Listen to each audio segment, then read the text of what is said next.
SPG, c'est notre commanditaire encore cette semaine. La solution pour les associations, maintien de livres, organisation d'événements, service au membership. Vous avez un petit OBNL, une organisation professionnelle qui a besoin de support administratif. Ils sont là pour vous aider, comme ils nous aident, nous, à nous administrer. Hey, bon podcast, tout le monde.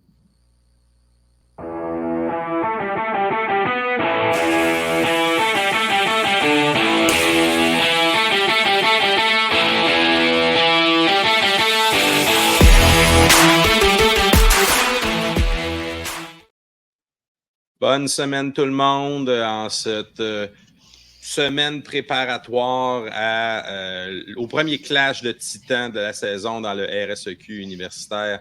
Cette semaine, Tam, François qui sont avec moi. Sylvain est encore... Là, Sylvain est dans les États, si j'ai bien compris. Oui, en vacances. Essayez de trouver de l'eau chaude le long de la côte. Bonne chance avec ça. Mais... oui, c'est ça qu'il nous avait parlé là, de Cape Cod, je ne sais pas trop quoi. Il est hors de portée pour parler football cette semaine, mais on va essayer de pallier à son absence. Les Carabins étaient en congé la semaine dernière, une des 2 bye week de la saison.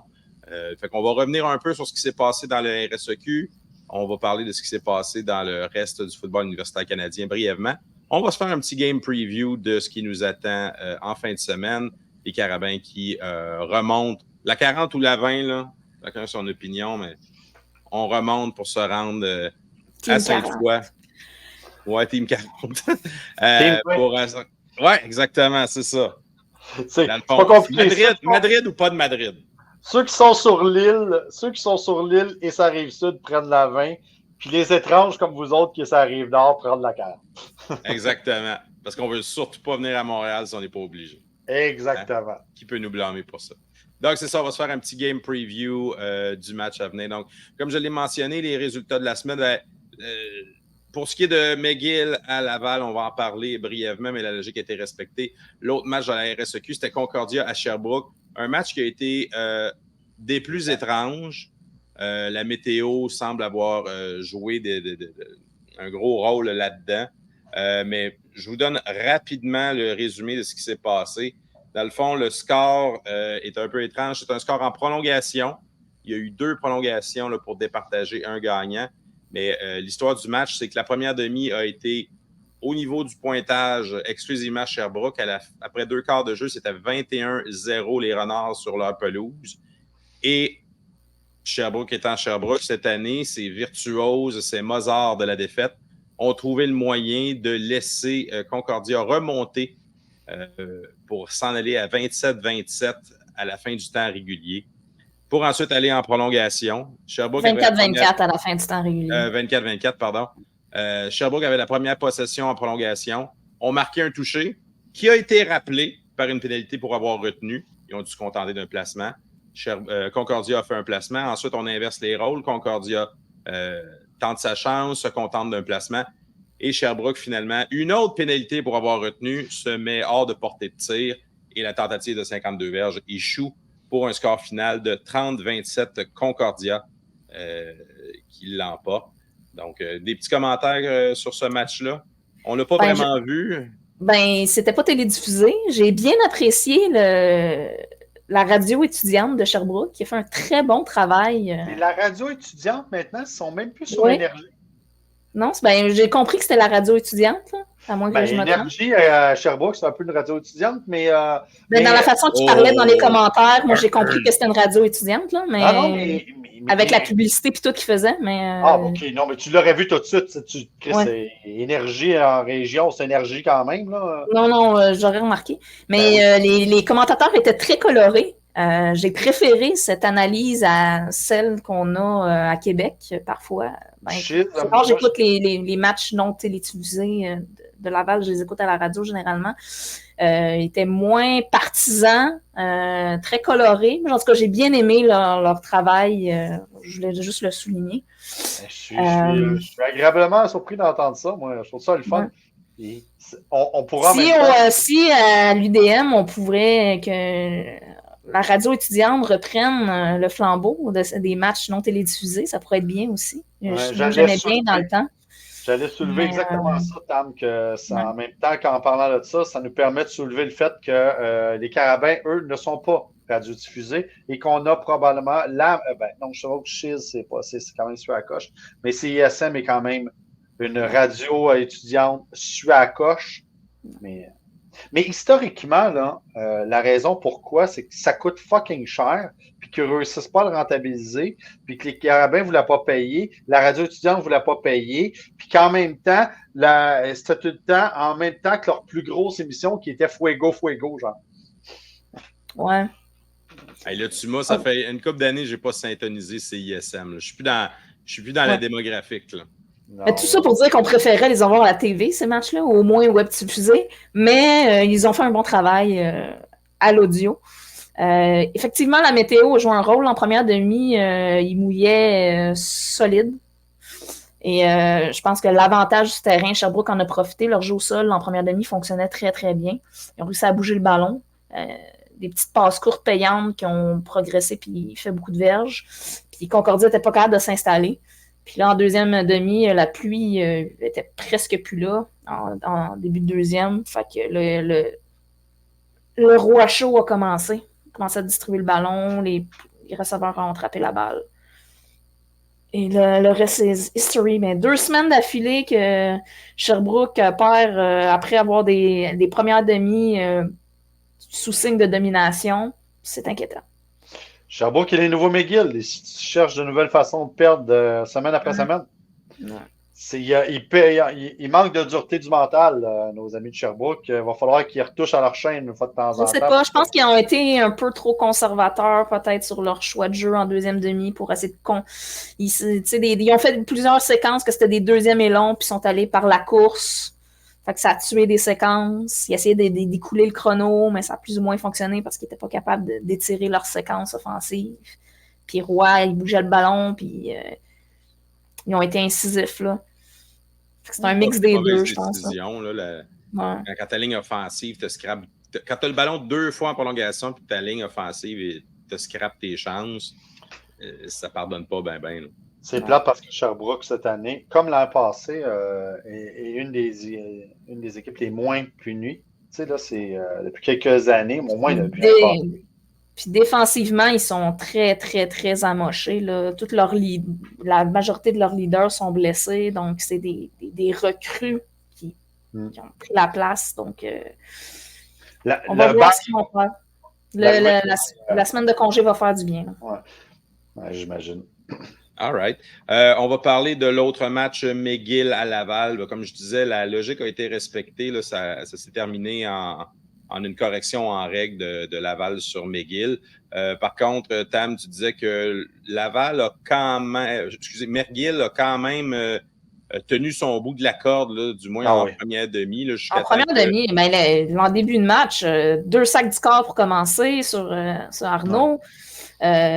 Premier quart, Laval a 0 bougé le ballon. Ça leur a pris un petit peu de temps s'ajuster sans Mittal. La défensive de McGill avait menotté complètement l'attaque. Il n'arrivait pas à s'ajuster. Le corps arrière courait pour sa vie. Sérieusement, là, Hilaire avait vu quelque chose dans une lacune dans la ligne offensive puis dans le jeu de protection de Desjardins. Parce que là, il ne voyait plus pantoute. Puis là, il se mettait à débarrasser le ballon. Le ballon levait n'importe où. Les 2 sacs. Mais une bonne équipe, c'est une bonne équipe. Ils ont réussi à s'adapter. McGill bougeait le ballon. Mais moi, ce qui a fait dérailler le truc pour McGill, c'est les unités spéciales. Se place en situation pour un placement, je pense à la ligne de 20. Le placement est manqué. Après ça, sur la séquence subséquente ou l'autre d'après, là, j'ai pas le temps. Et un retour, Laval marque sur un retour de dégagement. Là, la chaîne a débarqué. Oui, complètement. Puis, tu sais, Laval a marqué 14 points sur les unités spéciales. Puis c'est là qu'on voit l'avantage de la profondeur chez les équipes de tête parce que les unités spéciales, les joueurs sont frais et dispo, et ils savent ce qu'ils font. Puis là, c'est que là, tu vois que McGill n'a pas cette profondeur-là. Puis McGill doit se poser des questions avec son batteur qui a eu un très mauvais journée au bureau. Oui, très mauvais. Mais ce qui a été très bon pour McGill, là, puis là, je voulais sortir très bon.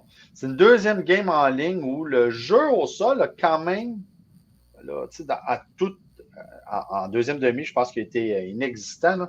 Mais en première, en tout cas, du moins le premier quart, Sarello réussissait quand même à avancer. Il y avait une moyenne d'à peu près 5-6 contre Rouleau. Tu sais, puis il est petit, là, ce porteur de ballon-là. Là, il est gros comme Chabot. Là.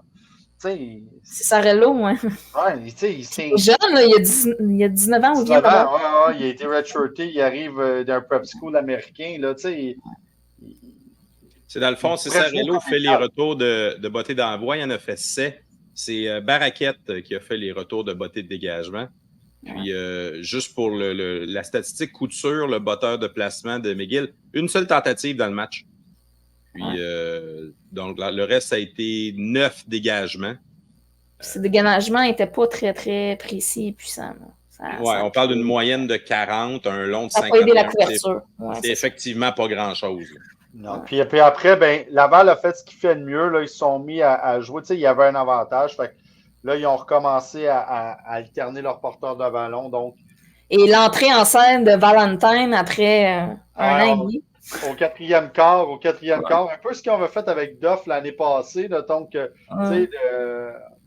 quand une fois que les lignes défensives... Ben, Muganda, en fait, là, l'année passée. Oui, aussi. Une fois que les lignes défensives sont carrément épuisées, on met notre porteur d'avenir pour lui donner des reps, puis voir du jeu, puis il a explosé. Là, il a montré pourquoi il était la seule attaque que les Highlanders les Highlanders avaient il y a 2-3 ans, c'est John Abbott. Il était l'offensive des Highlanders. Il y a eu plusieurs blessés dans ce match-là. Rouleau, justement. Rouleau, ça va être intéressant de voir s'il est en uniforme ou pas, parce que ça vient affaiblir la ligne défensive de Laval s'il ne l'est pas. Considérablement. Oui. Ils ont plein de bons joueurs, là, faut pas... Ouais. Puis, tu sais, là... Mais il est tellement dominant que même s'ils ont plein de bons joueurs, c'est pas pareil. C'est ça. Et ce gars-là est une coche au-dessus de tous les autres joueurs de ligne. Il y a une vision du jeu, il y a une intelligence footballistique qui est surprenante. C'est un gars extrêmement intelligent. Je pense que ça doit être le seul joueur de football à avoir un 4.3 de moyenne. Ça va être intéressant de voir du côté de McGill aussi, chez les nombreux blessés, qui va être en uniforme pour le match qui est important contre Concordia, parce que ils n'ont pas la profondeur. Non, ça s'est mis à tomber comme des mouches. Ouais.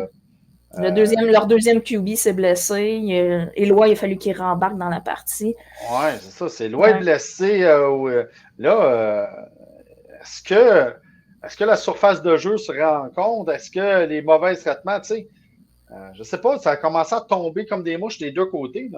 Est-ce que c'est... Oui, mais en même temps, tu le sais qu'aller à Québec, tu joues contre des gros bodés, puis c'est pas la première équipe qui se fait bardasser la balle. Non, mais ça tombait vraiment. Ça tombait de l'autre côté. C'était des plaisirs aux genoux, à la cheville. C'était pas comme j'avais le soufflé. Faut-tu casser ça comme des nouveaux souliers, un turf?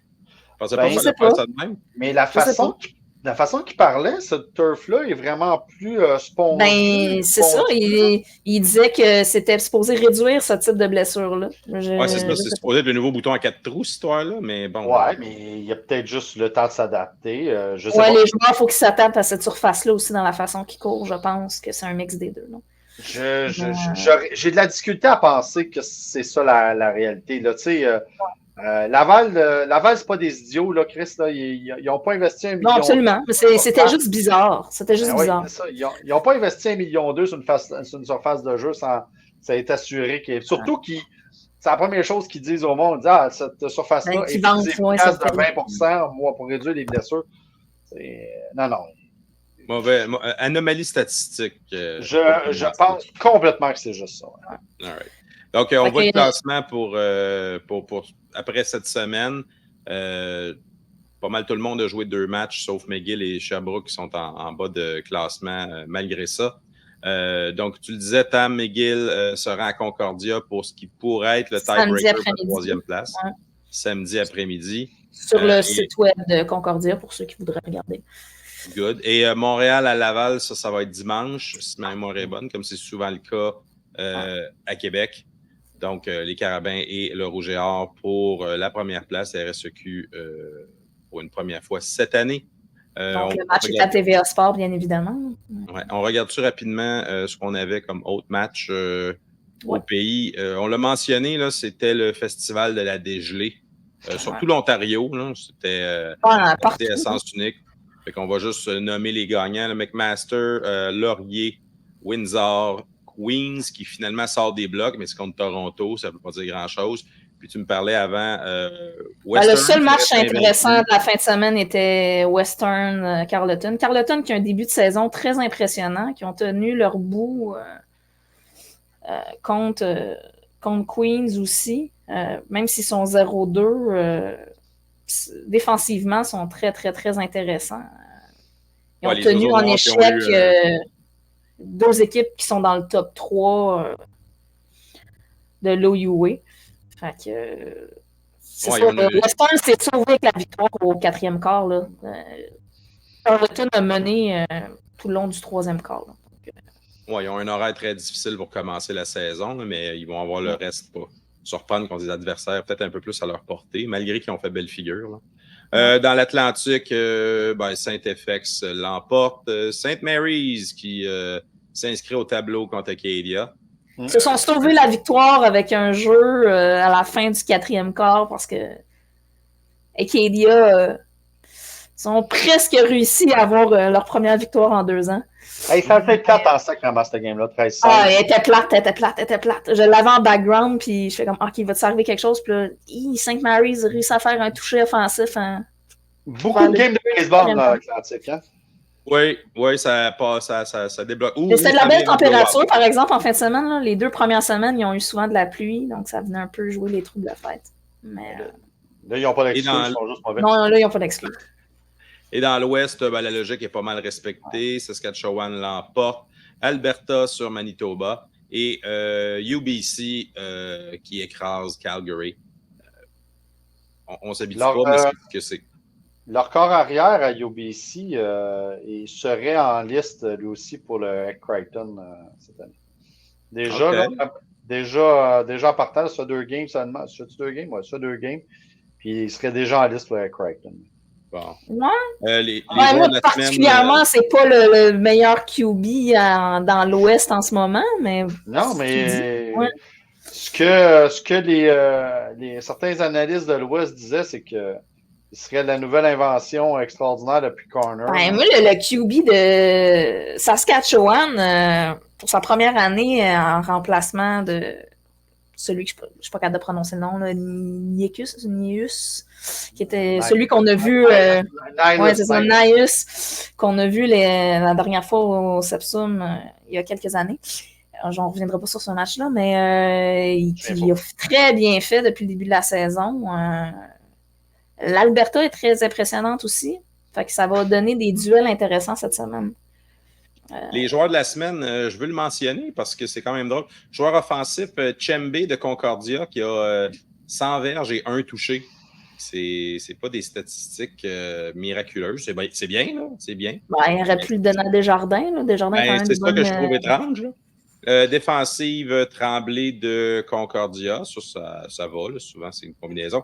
Et Gaillardez aussi de Laval qui avait 114, je pense, verges par la passe. Qui a touché. C'était des stats intéressantes aussi offensivement. Je pense qu'ils ont vu. Unité spéciale Cool de Laval. C'est quoi, un nom comme ça. Un retour de beauté pour un toucher, c'est à peu près automatique lorsque ça se produit. C'est le premier en 2 ans au RSEQ à faire ça. Fait que... C'est vrai que ça faisait longtemps, hein? Ouais, donc ça devient un automatisme à ce moment-là. Donc, ça nous amène à notre preview de la semaine prochaine. On va vous épargner tous les matchs hors Québec. On va évidemment s'attarder. Il y a quand même 2 duels intéressants à l'extérieur du Canada, vu qu'on joue dimanche. Il y en a peut-être. Oui, vas-y donc rapidement. Puis, en Ontario, Western contre Queens, ça va être un match très intéressant entre les deux, ce qu'on dit puissance de l'Ontario.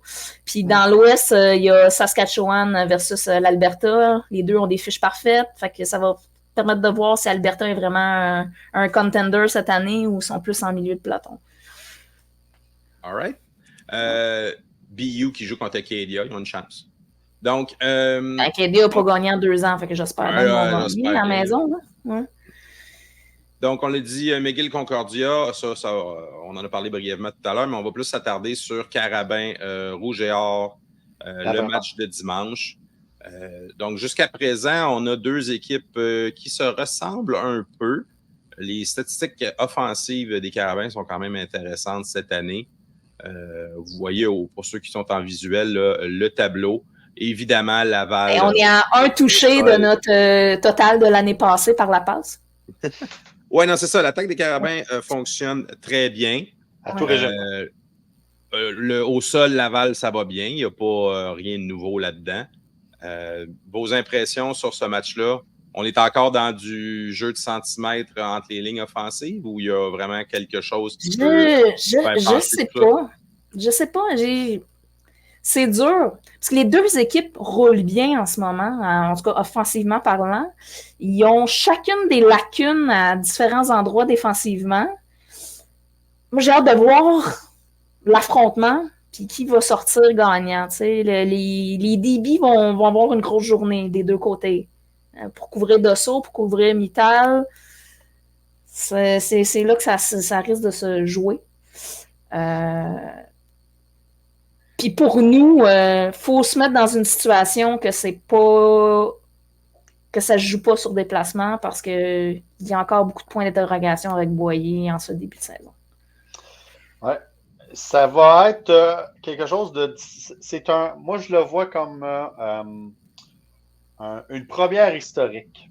Je vous explique. Historiquement, ça a toujours été la grosse D-line des Carabins, le gros front seven des Carabins contre l'immense O-line du Rouge et Or. Les O-line du Rouge et Or ont tout le temps été des futurs All-Stars puis du monde qui vont gagner leur vie en jouant au football. Cette année, je le vois totalement le contraire. Cette partie-ci, c'est la O-line des Carabins contre la D-line du Rouge et Or. Cette année, la O-line des Carabins, là, elle protège Jonathan de façon tellement parfaite qu'il peut se prendre un café et lancer le ballon. Cette année, ils essayent de mettre le jeu au sol en place, mais ils se disent qu'ils n'ont même pas besoin de ça pour gagner. Ils prennent juste, ils disent, on va vous battre par la passe parce que j'ai le temps et j'ai la protection. Et c'est la première année depuis longtemps que Jonathan a vraiment cette protection-là et que l'identité va passer par le jeu aérien, mais qui passe avant tout par la qualité qu'on a de cette année de la O-line. Ce qu'on n'a pas dit du tout l'année passée. Hein? Et des blocs aussi, pas juste la O-line, les blocs en général. Exactement. Donc, la protection que Jonathan a, plus il va avoir du temps, plus il va découper la tertiaire adverse. Contrairement à Laval, qu'avec le départ de Dallaire, puis que presque tous les fullbacks, si on veut, sont blessés, la seconde supplémentaire de protection, ils l'ont un peu moins. Exactement. Donc, on en a parlé tantôt. On parlait de Rouleau, qui est probablement le meilleur joueur de ligne au pays, ligne défensive. Ce gars-là est une force de la nature. Là. Depuis Betts, je pense, puis je sais que lui, c'est un obstacle, puis l'autre, c'est un Ian, mais je pense pas qu'on a vu de joueur aussi dominant sur la ligne. Ce gars-là, c'est un monstre au centre. Puis s'il est là, tu ne pourras pas courir. Puis tu dois toujours avoir 2 gars contre lui pour pouvoir le bloquer.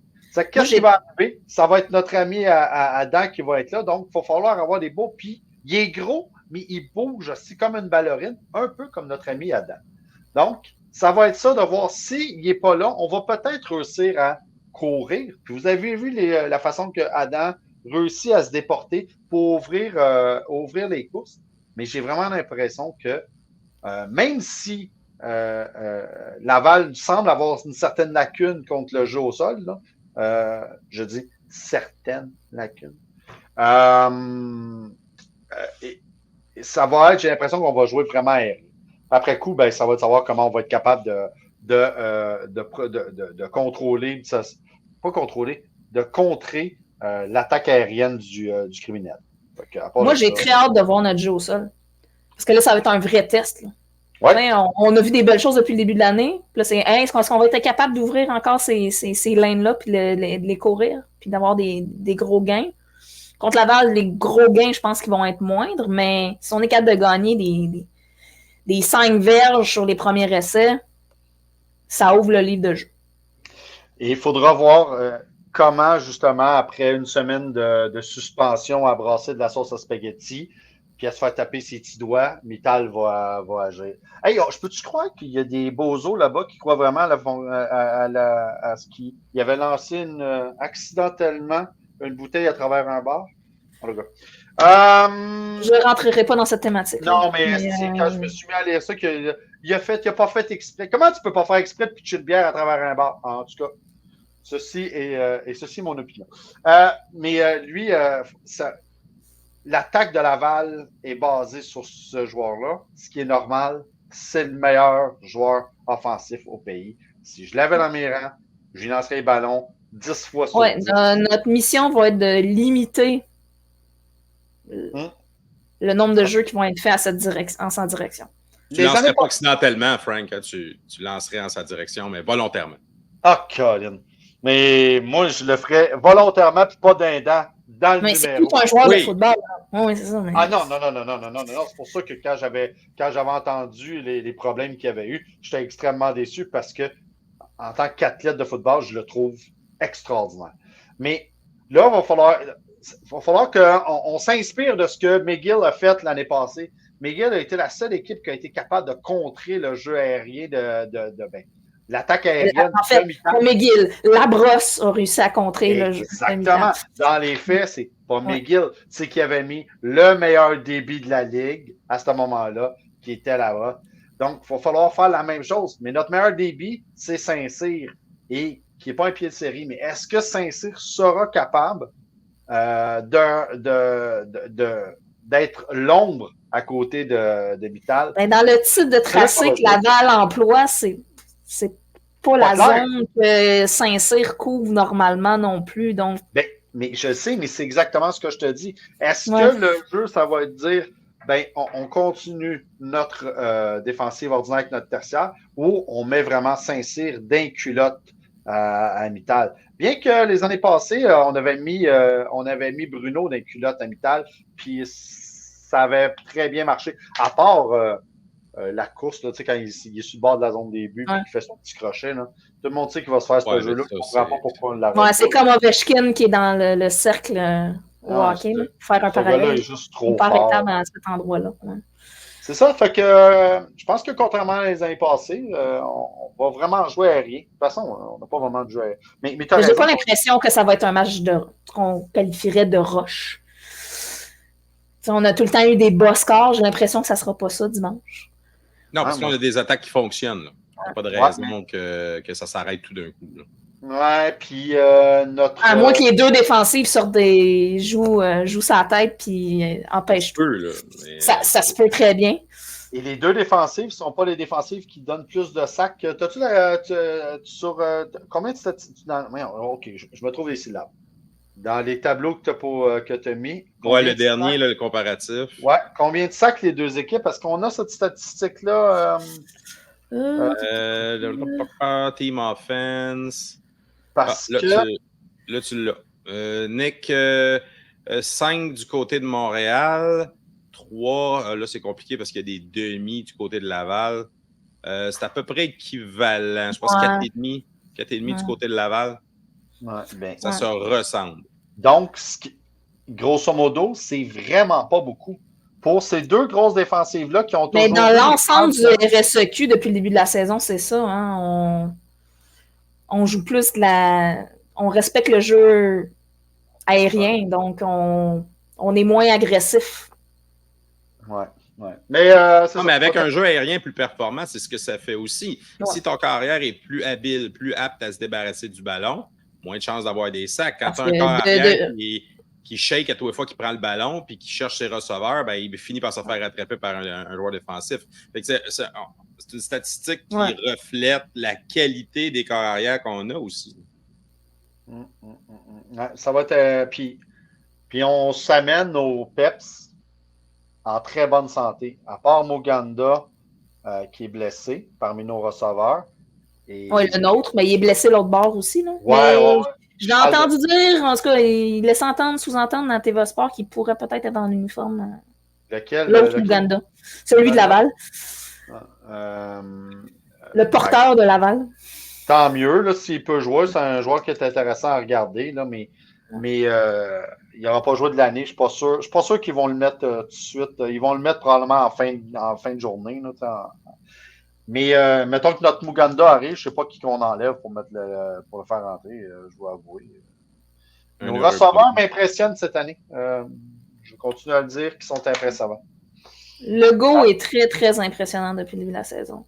Quand ils ne sont pas des receveurs Jésus, ils sont très bons. So far, so good. All right, donc on l'a dit, TVA Sport ce dimanche. Pouvez-vous me rappeler l'heure?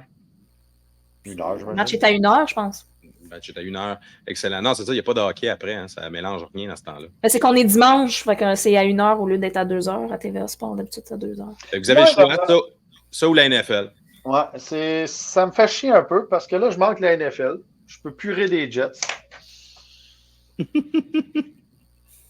Dans ce correct, j'ai oublié de mettre mon chandail des Jets de Tim Tebow.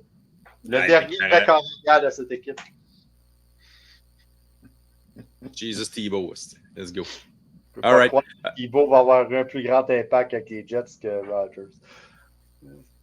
Pour vous joindre aux Montagnards, pour nous encourager et nous aider à propulser les Carabins, vous pouvez devenir membre, inscription à 40$, utiliser le code QR à l'écran ou aller sur notre page Facebook. Vous pouvez nous suivre sur nos différentes plateformes de médias sociaux, YouTube. Et nous remercions encore une fois SPG, la solution pour les associations. Merci beaucoup tout le monde et bon match cette fin de semaine.